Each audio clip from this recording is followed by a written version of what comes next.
Hello বন্ধুরা, আবারও চলে আসলাম আজকে রান্না বান্না নিয়ে। তো আজকে রান্না করেছি এঁচোড় দিয়ে চিংড়ি মাছ দিয়ে। তোমরা দেখেছো আমার ভিডিওতে যে এঁচোড় নিয়ে এসেছে, আর আমার তো এঁচোড় ভীষণ প্রিয়। তো এঁচোড় দিয়ে চিংড়ি মাছ দিয়ে রান্না করেছি, আর রেসিপিটা তোমাদের দেখিয়ে দেবো পরের ভিডিওতে। আজকে আমি এই রান্নাটা একটুখানি বাকি আছে, সেটাই একটু দেখাই। ওকে, তোমরা দেখতে থাকো আমার ভিডিও।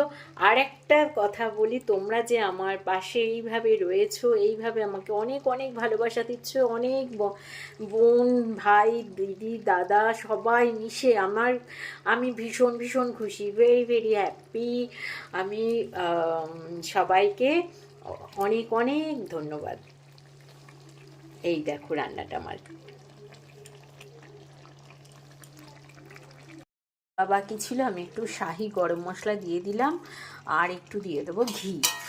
এটা দিয়ে একটু ভালো করে আগে নেড়ে চেড়ে নিই, তারপর ঘি দিয়ে নামিয়ে দেবো। একদম ঝোল শুকিয়ে গেছে, এঁচোড় একদম শুকনো শুকনো হয়ে গেছে।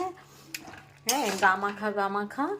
তো ভীষণ ভালো লাগে এঁচোড় দিয়ে চিংড়ি মাছ দিয়ে। একটু ছোট ছোট চিংড়ি, এই দেখো তোমরা দেখতে পাচ্ছ ছোট ছোট চিংড়ি। তো এইভাবে রান্না করেছি। আমার মেয়েও ভালোবাসে এঁচোড়টা। একদম কাদা কাদা হয়ে যাবে, আর এবার একটু ঘি দিয়ে দেবো। উপর থেকে ঘি ছড়িয়ে দিলাম। এবার আবারও একটু নেড়ে চেড়ে একটু ঢাকা দিয়ে রেখে দেবো প্রায় 5 মিনিটের জন্য। তারপর 5 মিনিট বাদে আমি এটা গরম গরম ভাতের সাথে সার্ভ করব। অসাধারণ লাগে একদম। এটাকে আর একটু ঘেঁটে ঘেঁটে একদম কাদা কাদা করে নেব।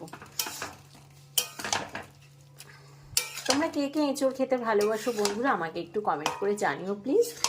আর এঁচোড়টা নিরামিষও ভালো লাগে, আর এঁচোড় যেভাবে বলো। আমি তো পেঁয়াজ আদা রসুন দিয়ে আমি রেসিপিটা তোমাদের বলে দেখিয়ে দেবো। আর চিংড়ি মাছ দিয়ে করেছি। এমনি তোমরা যদি এমনিও করতে চাও, এমনিও ভালো লাগে, চিংড়ি মাছ ছাড়াও ভালো লাগে।